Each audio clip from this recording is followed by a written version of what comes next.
यानी परावैद्युतांक का मान बढ़ाने से हम लोग का धारिता का मान क्या हो जाता है, बढ़ जाता है।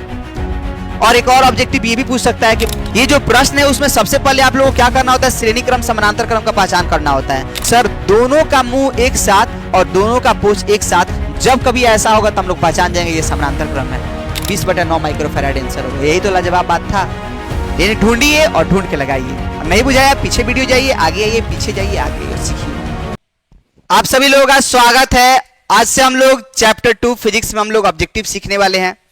और जो लोग भी इसको बेहतर से और अच्छा तरीका से कंसेप्ट जिनका क्लियर है उनके लिए तो सब कुछ आसान होगा, लेकिन कुछ मेरे छोटे से भाई बहनों लोगों का ये कंसेप्ट का क्या कहानी है, बहुत ज्यादा एकदम लोचा होता है। तो उनके लिए हम हर एक क्वेश्चन को डेप्थ में जाकर गहराई से समझाने का प्रयास करेंगे, क्योंकि जो भी आप लोग का बिहार बोर्ड में आप लोगों का एग्जाम में सवाल आता है वो क्वेश्चन बैंक के अनुसार ही नेक्स्ट ईयर पूछा जाता है। तो आप एक क्वेश्चन को अलग अलग टाइप से समझकर बढ़िया से पढ़ लेते हैं तो आपके लिए बहुत अच्छा तैयारी होगा। आप लोग मेरे साथ अपने समस्या को साझा कर सकते हैं और जो कुछ भी आप लोगों को समस्या है आप लोग जरूर कमेंट बॉक्स में लिख सकते हैं। आइए हम लोग पहला प्रश्न के ऊपर आते हैं। इसमें पहला प्रश्न है, समानांतर प्लेट संधारित्र के प्लेटों के बीच परावैद्युत पदार्थ डालने से संधारित्र की धारिता में क्या परिवर्तन होता है। पहले ये समझते हैं कि इसको हम लोग दो तरीका से हम आपको समझाएंगे। देखिए समानांतर प्लेट संधारित्र क्या होता है कि उसमें दो पट्टिकाएं लगी होती हैं। एक को हम लोग बोलते हैं संग्राहक पट्टिका और दूसरे को हम लोग बोलते हैं संगणक पट्टिका। संग्राहक पट्टिका वो हम लोगों का और एक हम लोगों का है, मतलब ये संग्राहक हो जाएगा और ये हम लोग का हो जाएगा संगणक पट्टिका। कुल मिला जुला के बात की इसको हम लोग धरती से संपर्कित किए हैं। तो बीच में हम लोग का क्या है, यहां पर यदि हवा भरे हैं तो आप लोग एक फॉर्मूला पढ़े, C बराबर एप्सिलॉन नॉट A बटा में D। तो पहला तो कंसेप्ट यह है कि जैसे ही इसके बीच में आप कुछ भरते हैं, मान लीजिए इसके बीच में आपने कुछ भर दिया तो पहले इतना दूरी तक D था, लेकिन जैसे ही आपने उसको अंदर कुछ भरा तो पहले के तुलना में तो D भैया घट जाएगा। आप खुद सोचिए कि पहले इतना दूर में हम लोग का D था, आप उसके अंदर कुछ भर देंगे तो पहले के तुलना में तो D घट जाएगा। और आप देख सकते हैं कि D वैध क्रमानुपाती है C के, यानी जैसे ही D का मान घटेगा तो C का मान क्या हो जाएगा, बढ़ जाएगा, यानी धारिता का मान बढ़ जाएगा। यहां से आपको लगता है, ठीक है। अब आइए अब हम लोग बात कर लेते हैं दूसरा कंसेप्ट का कि और क्या बताना चाहते हैं। यानी दूरी घटाने से D का मान हम लोग क्या करने से, घटाने से धारिता का मान हम लोग का क्या हो जाता है, बढ़ जाता है। ये भी हम लोग एक कंसेप्ट निकल के आया कि जैसे जैसे हम लोग दूरी को घटाएंगे वैसे वैसे हम लोग का धारिता बढ़ेगा। लेकिन सवाल उठा है कि इसके अंदर हम लोग के परावैद्युतांक का कोई माध्यम भरे हैं, उसके लिए बताइए। तो आपको ये पहला चैप्टर का एक कंसेप्ट है कि परावैद्युतांक होता है माध्यम की विद्युतशीलता और वायु की विद्युतशीलता का अनुपात होता है। और ये तो कब का है, ये कब का है, जब हम लोगों का बीच में हवा था तब। लेकिन यदि हम लोग का यहां पर कोई माध्यम हो, यहां पर कोई माध्यम हो तो आप लोग बताइए माध्यम के लिए क्या होगा। तो यदि यहां पर वायु है और वायु के जगह पर जैसे हम लोग माध्यम लिख दिए तो यहां पर एप्सिलॉन नॉट इस्तेमाल नहीं होगा, यहां पर एप्सिलॉन एम। ये बताता है कि बीच में है क्या। यदि हवा है तो एप्सिलॉन नॉट, पानी होता है एप्सिलॉन जी, माध्यम है epsilon M into A by में क्या हो गया D। अब आइए यहां से भागा में है तो इधर जाएगा तो क्या हो जाएगा, गुना में, यानी एप्सिलॉन एम का सूत्र बन जाएगा एप्सिलॉन नॉट इंटू क्या के बाई में क्या हो गया D। आप लोग गौर कीजिएगा तो ये पहले वाला सूत्र है C माध्यम बराबर और ये K गुना C वायु। यानी कहने का मतलब है कि माध्य, अब बताइए जो माध्यम की जो धारिता है वो परावैद्युतांक के समानुपाती है।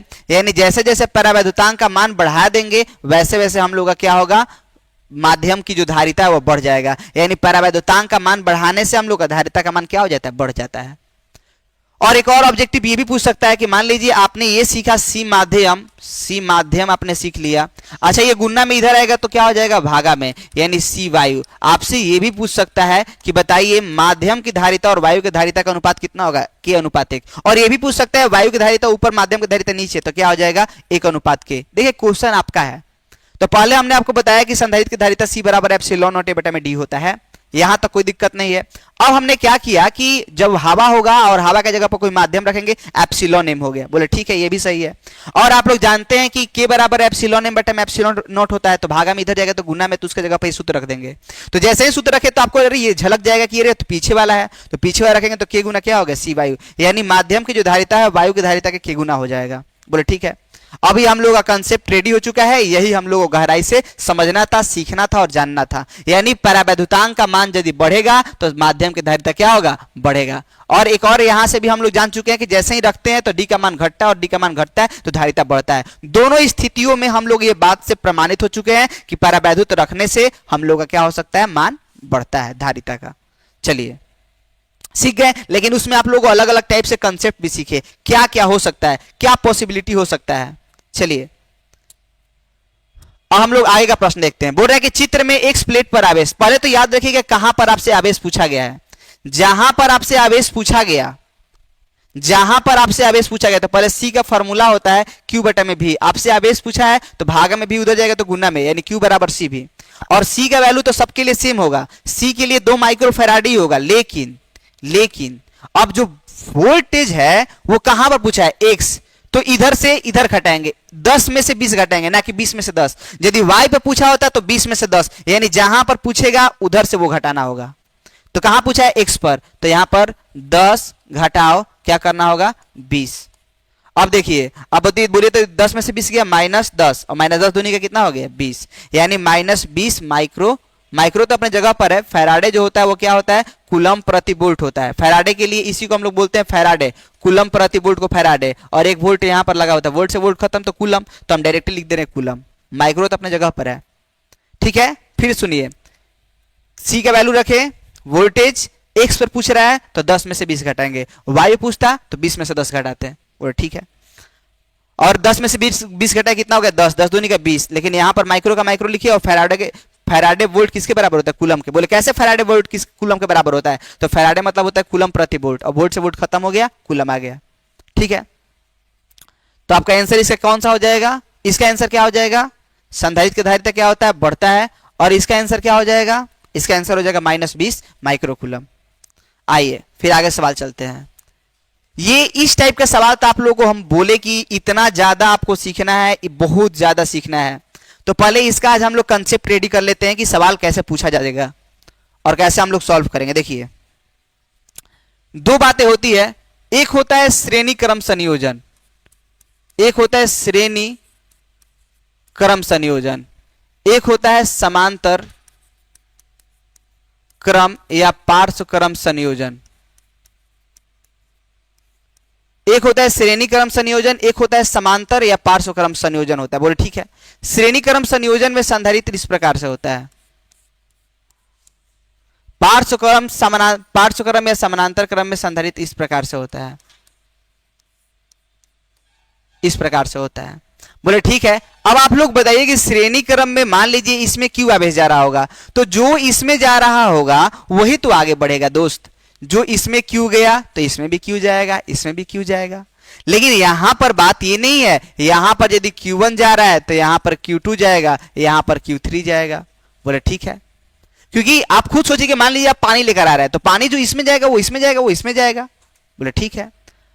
तो अब आप लोगों से कोई ऑब्जेक्टिव पूछ दिया है कि श्रेणी क्रम में किसका मान समान होता है, आवेश का मान समान होता है। ऑब्जेक्टिव देखिए बहुत सारा ऑब्जेक्टिव निकलेगा।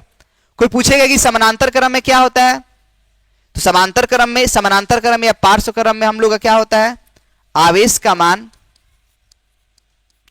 असमान होता है। आवेश का मान क्या होता है, असमान। लेकिन वही यदि आपसे बात कर ले कि विभवांतर का,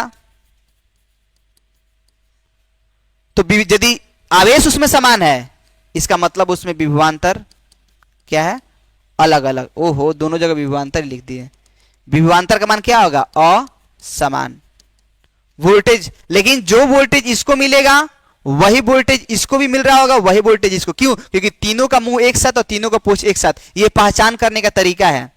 श्रेणी क्रम को कैसे पहचानेंगे कि उसका पहला का हेड दूसरे के, पहला का हेड दूसरे के टेल, दूसरा का हेड पहले का टेल, दूसरा का हेड तीसरा का टेल, यानी head tail head tail head tail ऐसे जुड़ा होगा ना, तो उसको श्रेणी क्रम बोलते हैं। लेकिन तीनों का हेड एक साथ, तीनों का टेल एक साथ किए हैं तो इसको हम लोग बोलते हैं समानांतर क्रम या पार्श्व क्रम। यानी पार्श्व क्रम का सीधा सा कंसेप्ट है कि उसका तीनों का मुंह एक साथ और तीनों का पोच एक साथ जुड़े हुए हैं, ऐसा दिखाई दे। अब आपसे पूछे कि ये कौन सा क्रम है, आप बताइए तो। पार्श्व क्रम है ना, नहीं, श्रेणी क्रम है। आप देखिए हेड टेल ऐसे। आपको लग रहा है कि ऐसे कर देंगे तो कुछ बदल जाएगा, नहीं यार, इसका और इसका दोनों का मुंह एक साथ जुड़ा हुआ है, नहीं ना, ये अलग अलग है, इसका टर्क उधर है और इधर इसका पॉइंट इधर है, तो ये भी श्रेणी क्रम, इसको पकड़ के सीधा कीजिए ना, वैसे ही हो जाएगा। बोले ठीक है, अब समझ गए। इसमें विभवांतर का मान असमान होता है, लेकिन इसमें विभवांतर का मान समान होता है। ऑब्जेक्टिव पूछता है विभवांतर का मान क्या होता है, समान होता है। अब आप लोग एक ही फॉर्मूला काम करने वाला है बार बार। इसका सबका धारिता यहां पर C1, इसका C2, इसका धारिता C3, इसका धारिता C1, इसका धारिता C2, इसका धारिता C3। बोले ठीक है, इतना तक सब कुछ क्लियर है। अब आते हैं हम लोग थोड़ा सा और आगे बढ़ते हैं, C1, C2, C3। अब थोड़ा सा आगे बढ़ते हैं।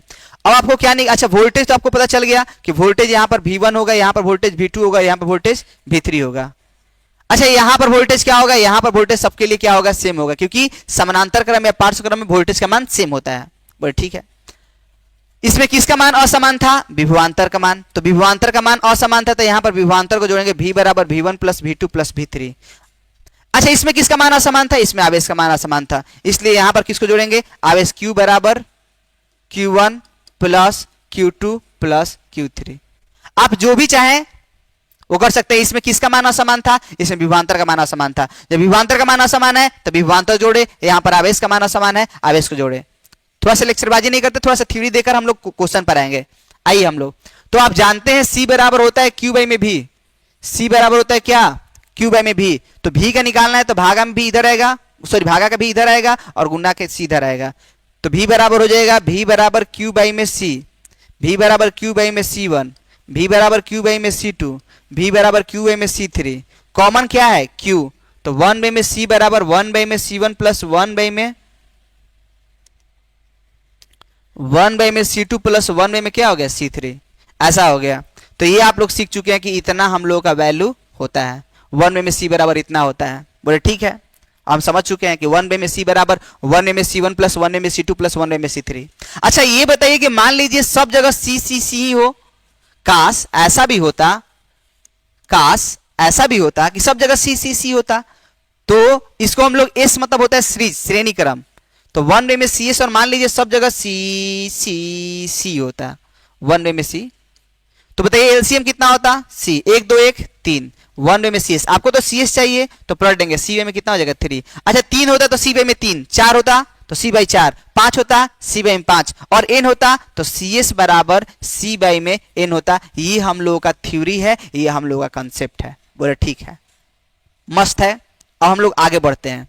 इसमें क्या है, तो आप लोग जानते हैं C बराबर Q बाई V, तो Q का सूत्र आप लोग जानते हैं ना, C बराबर Q बाई V, तो भाग में भी इधर जाएगा तो क्या हो जाएगा, गुना में, यानी यहां पर हो जाएगा C भी, यहां पर हो जाएगा C1 इंटू भी, यहां पर हो जाएगा C2 इंटू भी, यहां पर हो जाएगा C3 इंटू भी। बोलेगा ठीक है। तो आप यहां से हमको एक बात बताइए कि आप कैसे यहां पर भी लिख दिए सब जगह, क्योंकि हम लोगों का जो समानांतर क्रम है, जो हम लोगों का समानांतर क्रम है, समानांतर क्रम में वोल्टेज का मान क्या होता है, सेम होता है। समानांतर क्रम में वोल्टेज का मान क्या होता है, सेम, इसलिए सब जगह भी लिखे। इसको एक स्पेशल नाम देते हैं, बोले P। सर P क्यों, P मतलब होता है पैरेलल फॉर समानांतर क्रम। बोले ठीक है। कॉमन क्या दिखाई दे रहा है, भी, तो कटा दीजिए, तो CP बराबर C1 plus C2 plus C3, यानी समानांतर क्रम में होगा डायरेक्टली जोड़ेंगे, और श्रेणी क्रम में होगा उसको हम लोग उल्टेंगे जोड़ेंगे फिर उल्टेंगे, जोड़ेंगे उल्टेंगे जोड़ेंगे, जोड़ेंगे उल्टेंगे जोड़ेंगे, उल्टेंगे जोड़ेंगे, ऐसा ही करना है। बोलेगा ठीक है। जब तक क्वेश्चन है तब तक दिमाग एकदम पूरा दही हो चुका होगा। आइए देखिए यहाँ पर। अच्छा मान लीजिए कि सब C1 C2 C3 है, काश ऐसा भी होता कि यहां पर भी C, यहां पर भी C और यहां पर भी C, और आपसे CP पूछा जाता, तो एगो C एगो C एगो C कौगो C, 3 गो C। अच्छा मान लीजिए 3 गो है तो ना, 4 गो होता तो 4 गो C, या 5 गो होता तो 5 गो C, और N गो होता तो NC, यानी समानांतर क्रम के लिए NC होगा और श्रेणी क्रम के लिए C बाई N। कब, जब बराबर होगा तब। ये ट्रिक इस्तेमाल का है, काम का है, जानिए समझिए। और एक और बात कि हम लोग समानांतर श्रेणी क्रम में एक आपको ट्रिक बता रहे हैं, 2 के लिए एक ट्रिक बता रहे हैं, देख लीजिए, अभी सीख लीजिए। अच्छा एक थोड़ा सा क्वेश्चन करा दे रहे, नहीं तो आप लोग पागल हो जाइएगा। देखिए जैसे हम बोले कि ऐसा है सवाल, हम बोले कि यहाँ पर 2 माइक्रोफैराड है, यहाँ पर 4 माइक्रोफैराड है। फिर एक सवाल ऐसा है, यहां पर ऐसे ऐसे ऐसे दे दिए, यहां पर 2 माइक्रोफैराड है, यहां पर 4 माइक्रोफैराड है, और यहां पर 6 माइक्रोफैराड है। यहां पर आपसे तुल्य धारिता पूछा गया, तुल्य धारिता कितना होगा, तो थोड़ा जोड़ के बताइए कितना होगा। 2 4 6, 4 2 6 6 6 12 माइक्रोफैराड है। आंसर हो गया। यानी कुल मिला जुलेगा बात की, यदि समानांतर क्रम में आप लोग डायरेक्टली जोड़ेंगे, दिमाग का कुछ नहीं लगाना है, बस डायरेक्टली होगा 2 4 6 आंसर। यानी जब तीनों को हटाकर उसके जगह पर एगो मान रखेंगे, यही कर रहे हैं, ये चित्र ऐसा ही होगा। तीनों को हटाकर जब उसके जगह पर एक रखेंगे उसका वैल्यू कितना होगा, तो जोड़ेंगे 2 4 6 6 6 12 12 माइक्रोफैराड आंसर हो गया। ऐसा ये लॉजिक रहा, ठीक है। अब इसमें क्या करना है, ऐसा नहीं होगा, ये दोनों को हटाकर जब हम लोग ए को रख रहे होंगे उसका मान कितना आएगा। अब उसके लिए हम लोग 1 में c बराबर 1 में 2 प्लस 1 में 4 इस्तेमाल करेंगे। और एक और तरकीब है, यहां पर एलसीएम 4 हो जाएगा, फिर 2 दूनी का 4, फिर 2 1 3, यानी हम लोग 1 में c बराबर हुआ 3/4। आपको एग्जैक्ट आंसर चाहिए 4/3 माइक्रो फैराड है। तो ऐसा होगा, यानी पहले उसको हम लोग उल्टे और फिर उलट के जोड़े और फिर पलट दिए। अच्छा एक ट्रिक भी है, ट्रिक क्या है, लेकिन हाँ ये ट्रिक जो है 2 के लिए ही लागू होगा, 2 से अधिक के लिए लागू नहीं होगा।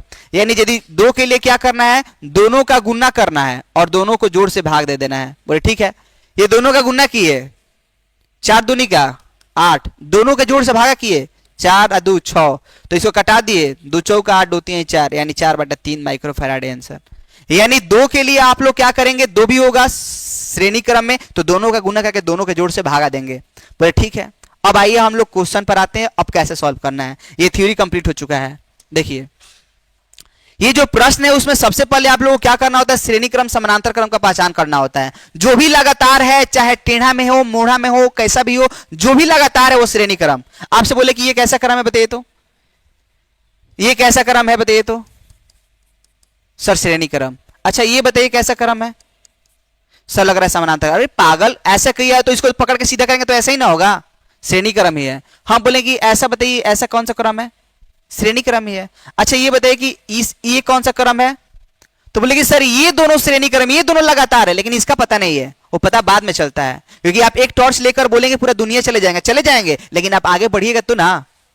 तो यही कंसेप्ट है। अब देखिए इसमें ढूंढिए, तो ये दोनों श्रेणी क्रम है, तो पहले ये दोनों को हटाएंगे, इसको स्टेप बाय स्टेप हम लोग सॉल्व करेंगे। इतना ना कि इतना बड़ा रोटी है कि डायरेक्टली ठूस लेंगे, अनपस हो जाएगा, फेंक देंगे जो खाया है वो भी।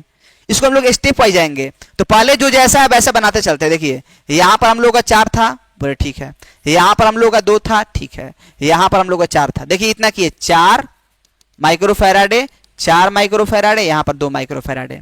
ये दोनों को हटाएं और दोनों के जगह पर हम एक वैल्यू को लगाएं। बोले ठीक है, इतना लगा, यानी ये दोनों को हटाएं और उसके जगह पर ये वैल्यू लगाएं, ये दोनों को हटाएं और उसके जगह पर ये वैल्यू लगाएं। लेकिन ये दोनों को हटा के हम लोग कितना लगाएंगे ये बताइए। तो चूंकि ये श्रेणी क्रम है और श्रेणी क्रम में 2 ही है, तो ट्रिक लगा सकते हैं। यहां पर ट्रिक काम का है, दोनों का गुना करेंगे, दोनों का क्या करेंगे हम लोग, गुना करेंगे, और दोनों के जोड़ से क्या करेंगे, भाग देंगे। तो 4 का 16, 4 दूनी का 8, कितना हो जाएगा 2, यानी ये हम लोग का कितना हो गया 2 माइक्रोफैराड है। अब बताइए आपको श्रेणी क्रम दिखाई दे रहा है, सर दोनों का मुंह एक साथ और दोनों का पोच एक साथ, जब कभी ऐसा होगा तो हम लोग पहचान जाएंगे ये समानांतर क्रम है। तो अब आप श्रेणी क्रम को मत ढूंढिएगा, श्रेणी क्रम आपको कोई दिखाई नहीं देगा। तो ये अब स्टेप 3 पर आते हैं, जो जैसा था वैसा करेंगे, हिलाएंगे डुलाएंगे, आपको सब कुछ कहानी सोडा हो जाएगा, आपको कुछ समझ में नहीं आएगा। तो चलिए ये 4 पहले से था, हाँ सर था, ये 4 पहले से था, हाँ सर था, और ये 2 2 जोड़े कितना हो गया 4। अब बताइए कौन सा क्रम है, क्या लगातार है, कहीं टूट रहा है, लगातार है, बीच में ऐसा नहीं कि कोई पाइप पाट दिया, ऐसा नहीं है, सब लगातार है। इसको पकड़ के खींच देंगे सीधा हो जाएगा। बोले ठीक है, अब श्रेणी क्रम है तो सर क्या तीनों का गुना करके तीनों के जोड़ से भागा दे, नहीं, वो 2 के लिए लागू होता है। और जब 3 है तो हम लोग विस्तार से चलते हैं, यानी तीनों का हटाकर उसके जगह पर 1 लगाएंगे, उसका वैल्यू कितना होगा। अब देखिए करते हैं, 1/4 प्लस 1/4 प्लस 1/4। एक तो तरकीब ये है कि एक तो तरकीब ये है कि हमने आपको c/n सब एक ही जैसा हो तो आप ये फॉर्मूला बताए थे, और c का वैल्यू कितना है 4, और कितना संख्या है 3, 4/3 यहां से बना सकते हैं, नहीं तो थोड़ा सा लॉन्ग तरीका से चलिए। तो एलसीएम कितना हो जाएगा 4, जोड़ेंगे तो कितना हो जाएगा 3, आपको c चाहिए तो कितना हो जाएगा 4/3 माइक्रोफैराड आंसर हो गया। आप ढूंढ लीजिए और ढूंढ के बता दीजिए कितना हो जाएगा 4/3, यानी आंसर क्या हो जाएगा बी। यही आप लोगों का सवाल का जवाब है। बोले कि ठीक है हम क्वेश्चन समझे नहीं, एक बार दोबारा बताइए। आपको सबसे पहले क्वेश्चन में अप्रोच करके बताना है कि श्रेणी क्रम कहाँ है, तो श्रेणी क्रम यहाँ है, दोनों को हटाकर उसकी जगह पर 1 लगाएं। बोले ठीक है, अब बोले कि अब क्या करें, अब ढूंढिए कि श्रेणी क्रम कोई है नहीं, समानांतर क्रम है, तो दोनों को जोड़े 2 2 4, अब उसकी जगह पर हमने 1 लगा दिया। अब आपको श्रेणी क्रम दिखाई दे रहा है, हाँ सर तीनों दिखाई दे रहा है, तो अब उसको हमने गुना भाग किया। अब तीनों को हटाकर, यानी बार बार हटा रहे हैं लगा रहे हैं, हटा रहे हैं लगा रहे हैं, हटा रहे हैं लगा रहे हैं, और यही क्वेश्चन को बना रहे हैं। आगे भी देखिएगा यही होगा। ये आप लोग एकदम प्यारा सवाल है। अब बताइए सबसे पहले आपको श्रेणी क्रम ढूंढना है, श्रेणी क्रम ढूंढ के बताइए कहां पर है। सर हमको लग रहा है कि सब तीनों क्रम सब श्रेणी क्रम है, नहीं, यहां से गए ऐसे ऐसे ऐसे गए ऐसे गए, यहाँ पर तो कटपीस हो गया ना, इधर भी जा रहा है इधर भी जा रहा है, अब दिमाग का लोचा हो गया, हुआ क्या? तो ऐसा स्थिति में आप श्रेणी क्रम इसको नहीं बोल सकते हैं। श्रेणी क्रम कब होगा? जब लगातार होगा, लगातार थोड़ी ना है, यहाँ पर आकर यहाँ पर कटपीस बन गया, और जब कटपीस तो वहीं पर रुक पीस, नहीं तो फिर डिस्टर्ब हो जाइएगा। तो देखिए ये दोनों का मुंह एक साथ और यहाँ पर दोनों का पोच एक साथ। अब आप लोगों को दिमाग में लगा, अरे सर श्रेणी क्रम तो नहीं दिखाई दिया लेकिन समानांतर क्रम दिख गया, और समानांतर क्रम तो ऐसे ही देखेंगे और बोलेंगे, यानी वो दोनों को हटाएंगे, उसके जगह पर एक मान लगाएंगे, लेकिन उसका मान होगा कितना? तो सूत्र काम करेंगे डायरेक्टली, 3 2 कितना हो गया? 5, इसका वैल्यू कितना होगा? 5। अब देखिए यहां पर कितना लिखा है? 4 माइक्रोफैराड है। अरे सर ये तो श्रेणी क्रम है, और श्रेणी क्रम जब दोनों को हटाकर उसकी जगह एक लगाएंगे और 2 ही है तो ठीक लागू करेंगे, 5 का 20 और 5 4 9, यानी 20/9 माइक्रोफैराड आंसर होगा। यही तो लाजवाब बात था, यानी ढूंढिए और ढूंढ के लगाइए, नहीं बुझाया पीछे वीडियो जाइए, आगे आइए, पीछे जाइए, आगे आइए, सीखिए, तो इसका आंसर क्या हो जाएगा? ये और है एक यहाँ पर देखिए। उसके बाद हम लोग उस प्रश्न पर आते हैं, छोड़े नहीं है, आप लोग के लिए रखे हुए हैं, इस प्रश्न को देख लीजिए पहले, उसके बाद हम लोग वहां पर चलेंगे। देखिए सबसे पहले आपको श्रेणी क्रम ढूंढना है। श्रेणी क्रम कोई है? हाँ ये दोनों है श्रेणी क्रम, तो उसको हटाकर, दोनों को हटाकर उसकी जगह पर एक लगाएंगे, जैसा चित्र है वैसा आप करते चलेंगे, चित्र के साथ छेड़खानी करेंगे, आपको समझ में कुछ आने वाला नहीं है। यहां पर ऐसा हो गया, बोले ठीक है। अब यहां पर जो था पहले 6 6 था, अब उसका वैल्यू कितना होगा? अब श्रेणी क्रम है, श्रेणी क्रम के हमने ट्रिक बताया, दोनों का गुना, दोनों का जोड़ से भागा, दोनों का गुना करे 6 का 36, नीचे 6 6 12, 12 3 36, यानी 3 माइक्रोफैराड आंसर हो गया। नीचे कितना है? 6। अब आपको दिख रहा होगा एक ऐसा क्रम है समानांतर क्रम, दोनों को हटाकर जब एक लगाएंगे तो कितना होगा? आपको लग रहा है 1/3 1/6, ऐसा क्यों करेंगे पागल? समानांतर क्रम में डायरेक्टली जोड़ देखिए, क्योंकि दोनों का मुंह एक साथ, दोनों का पोच एक साथ, 6 3 कितना हो गया? 9 माइक्रोफैराड आंसर। इसका आंसर कितना होगा? 9। चलिए और हम लोग देख लेते, इस टाइप का सवाल है नहीं, ये थोड़ा अलग टाइप का सवाल है। और यहां पर एक सवाल है, प्यारा सा बात पूछा है कि 3 संधारित्र जिसमें प्रत्येक की धारिता C है और श्रेणी क्रम है, तो श्रेणी क्रम के लिए हमने आपको बताया कि जब सबका मान सेम हो तो श्रेणी क्रम के लिए आपको C में क्या इस्तेमाल कर रहा है? n। तो बताइए C का वैल्यू तो C है, और कितना संख्या है? 3, तो C/3, 4 होता C/4, 5 होता C/5, 10 होता C/10, n होता C/n। यदि वही समानांतर क्रम होता तो Cp बराबर Cn होता, एक होता तो 1C, 2 होता तो 2C, 3 होता 3C, 4 होता 4C, n होता NC, हो गया। अब सवाल उठता है कि ये जो एक छोटा सा इधर लग रहा है कि छोटा सा क्वेश्चन छोड़ दिए हैं, कि आपको आता नहीं है या फिर बताना नहीं चाहते हैं? बताना चाहते हैं और आपको इसके साथ साथ कुछ और सिखाना भी चाहते हैं। ये कितना तरीका से क्वेश्चन पूछ सकता है, कभी धारिता का पूछता है, कभी धारिता का पूछता है, कभी आप लोगों से वोल्टेज का भी पूछता है, कभी आपसे आवेश भी पूछता है। देखिए आवेश का तो सिंपल फंडा आसान है कि एक ऊपर इतना, दो ऊपर 2 से गुना, 3 पर 3 से गुना, आवेश से कोई कहानी नहीं है। लेकिन सबसे बड़ा बात कंफ्यूजन होता है धारिता में, C डैश का एक फॉर्मूला होता है, C डैश बराबर C गुना n का पावर 1/3, ये फॉर्मूला याद रखिएगा, ठीक है। और यदि वोल्टेज के लिए यदि कभी पूछ दे, वोल्टेज के लिए पूछता है तो V डैश बराबर V गुना n का पावर 2/3, ऐसा आएगा सवाल, हम आपको बताएंगे। तो पहले ये दोनों फॉर्मूला को आप लोग याद रखेंगे। ये जो C डैश क्या है, जैसे ये सवाल है कि छोटा छोटा ऐसे ऐसे बूंद है, ये छोटा छोटा बूंद मिलकर बड़ा सा बूंद बन रहा है, तो छोटे से बूंद की धारिता C है और छोटे से बूंद की धारिता C है, और जो बड़ा बूंद है वो उसका C डैश है। यानी जो बड़ा बूंद की धारिता निकालना है तो वो कैसे निकालेंगे? छोटे बूंद की धारिता लिखेंगे और उसको जितना भी संख्या दिया होगा उसका घनमूल निकालेंगे। बोले ठीक है। चलिए अब देखते हैं कि बड़ा बूंद की धारिता तो आपसे पूछा गया है, छोटे बूंद की धारिता कितना दिया है? 5, तो हम लोग यहां पर रख दिए 5। n मतलब क्या? संख्या, कितना संख्या है? 64। 64 के जगह पर आप लोगों से हम दे दिए 64 को हम लोग 4 का पावर 3 लिख सकते हैं क्या? बात तो एक ही है। अब उसका पावर कितना है? 1/3। जब भी पावर का पावर होता है तो गुना करते हैं, तो बोलिए 3 से 3 क्या हो गया? खत्म। 5 का कितना हो गया? 20 माइक्रोफैराड है, यानी आप लोगों का आंसर कितना आ गया? 20 माइक्रोफैराड है। कितना आंसर आया? 20 माइक्रोफैराड है। आप लोगों से ऐसा ही सवाल है, सब कुछ सेम है, लेकिन यहां पर 64 की जगह पर 125 किए हैं, 125। आप लोग इस क्वेश्चन को सॉल्व करके कमेंट बॉक्स में जरूर लिखेंगे कि ऐसा होगा तो कितना आंसर होगा, ठीक है। अब देख लेते हैं कि और इस टाइप का कोई सवाल है, इस टाइप का और कुछ सवाल है।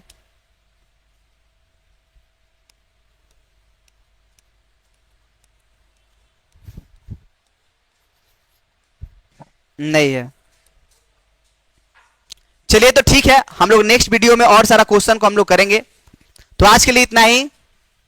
सो that's all, this class is over and thank you so much for watching this video.